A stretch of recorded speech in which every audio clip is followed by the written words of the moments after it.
இந்த செய்தியில் பரிந்து பேசும் இயேசுவை, நமக்காக வழக்காடும் இயேசுவை, வக்கீலாகிய இயேசுவை நாம் பார்க்க போகிறோம். பூமியில் அவர் வாழ்ந்தபோது அவருடைய கடைசி நாட்களிலே யூத மதவாதிகள் அவர் மேல் வழக்கு தொடர்ந்தார்கள். அந்த வழக்கை விசாரித்த ரோம அதிகாரிகள், அரசியல்வாதிகள் யூதருடைய பேச்சை கேட்டு இயேசுவுக்கு மரண தண்டனை விதித்தார்கள். அதிலும் சிலுவையில் அவர் அறைந்து கொல்லப்பட வேண்டும் என்று தண்டனை விதிக்கப்பட்டது.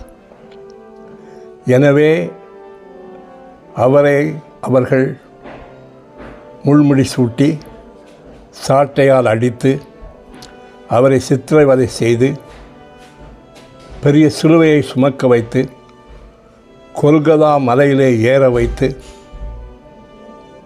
போகிற வழிகளெல்லாம் அவரை அவமானமாக பேசி கிண்டல் கேலி பண்ணி இப்படி அவருடைய உடலிலும் மனதிலும் வேதனையை உண்டாக்கி இறுதியாக அவரை சிலுவையிலே ஆணி அடைத்து தொங்கவிட்டார்கள். இப்படி அவர் சிலுவையில் தொங்கிக் கொண்டிருந்த வேளையில் கடவுளுடைய நீதிமன்றத்தில் இவரை அடித்து நொறுக்கினவர்கள், ஏளனமாக பேசினவர்கள் மேல் வழக்கு தொடுக்கப்பட்டிருந்தது. அதற்கு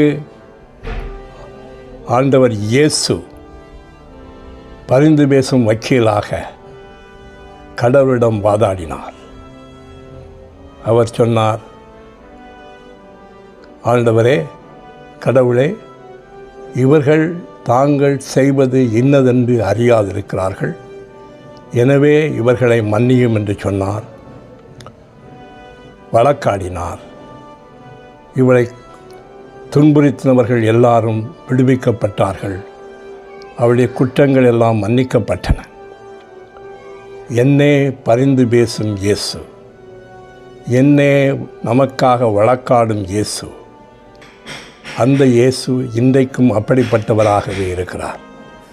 நீங்கள் அவரை அடித்தாலும் நொறுக்கினாலும் ஏளனமாக பேசினாலும் கடவுளுடைய நீதிமன்றத்திலே உங்களுக்காக பரிந்து பேசக்கூடியவராக இருக்கிறார்.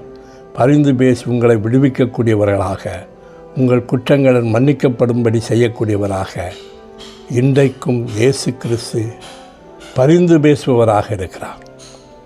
அந்த பரிந்து பேசும் இயேசுவிடம் வாருங்கள். அவர் எப்போதும் உங்களுக்காக பரிந்து பேசுவார். நீங்கள் நலமுடன் இருப்பீர்கள். ஆண்டவர் இயேசு உங்களை ஆசீர்வதிப்பாராக. ஆமென்.